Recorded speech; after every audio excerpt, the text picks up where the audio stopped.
don't get it, and they leave their properties in violation. So I guess with that, that's the short version of the presentation. Now, I do have all of this charted out on slides that shows the entire process that will take you through, through the summary abatement procedure. And summary abatement occurs when we have adequate funds to support summary abatement. And that's when the county takes its own resources to eliminate a violation, and that is particularly egregious and outstanding. And there are a couple of cases where I really wish I had the money to do that. I haven't built the funds yet, so I can't. But at the end of that abatement, and once we've done the summary abatement, we'll bill the owner of the property for the all costs as allowed under the ordinance. And should they fail to pay it within 30 days, we'll be presenting them to the board for a lien hearing. So those folks too will be coming to you.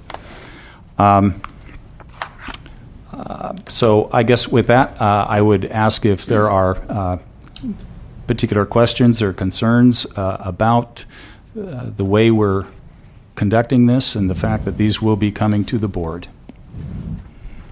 Okay.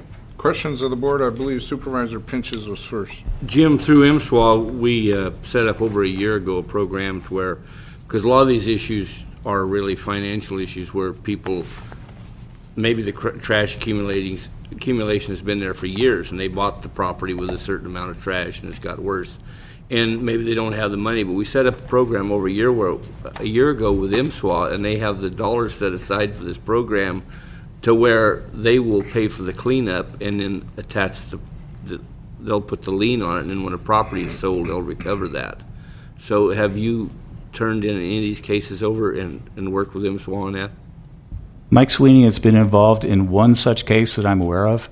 Yeah, but the process is set up to where the county to contact MSWA and bring them in. It's not to where MSWA or the applicant comes to, it's where you would basically, the county would go to MSWA and say, hey, we need to get you involved in this case and get it cleaned up.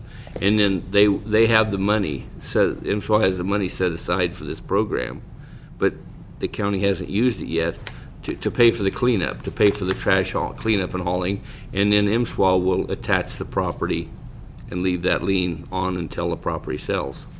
Well, I, of course, was very interested when you first mentioned that to me over a year ago.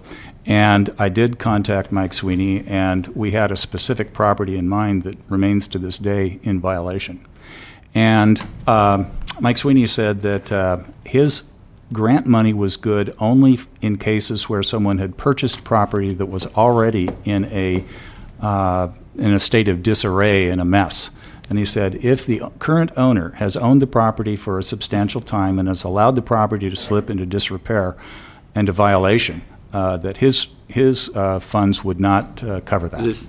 There seems to be a miscommunication, because it was my understanding, and I'd have to ask Supervisor Koufax on, that this wasn't grant funding. It's something that we had to use those dollars. This was MSWA dollars that they were going to set aside to use for this program. Am I correct on that, Supervisor Koufax? Yeah, a limited amount, right. Yeah, I mean, you can't go out and clean up 200 sites, but at least for some of the 4 or 5 or 10 worst sites, the money would be available there. And the MSWA board is completely, I mean, we were kind of wondering why some of these sites haven't come forward for the MSWA to get involved in. Well, once again, as I say, Mike has made it clear to me that unless someone has, in the dead of night, come by and dumped a load of trash on someone's property, his agency is not funded to handle that. So that's just my understanding. We have an MSWA meeting tomorrow, so I'll bring it up. Okay. Supervisor Koufax? Well, I see one of our people who has some expertise on this. Can you? Deputy County Counsel.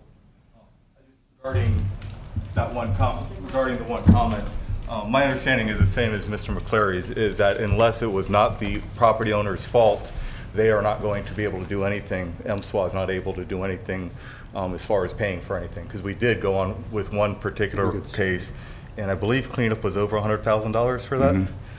Estimated, and they can't pay any of it or help us at all. It's if they come in a dead of night or if they purchase a property and the mess was already there. But if the property owner created it, MSWA won't touch it. But those were grant funds. No, that's just, MSWA just said they will not touch it. It's not grant funds. They just simply, under their charter or their rules, they cannot do that. That's what we were told. And we've worked with MSWA on this. We rewrote part of the ordinance at MSWA's request last year, worked with them hand in hand to try to help some of this. But the biggest place MSWA can help is on public property, right away and stuff. That's where, if somebody comes by and throws furniture and wash machine and stuff like that on the side of the road, they can then come by and get it, and they can use the ordinance to go after them as well. And we've helped that. But other than that, they really cannot help us, unfortunately, because we would love to have some access to money to clean up, to do summary abatement on some of these worst properties out there. Supervisor. Jim, I appreciate your taking the time to put this together. It really lays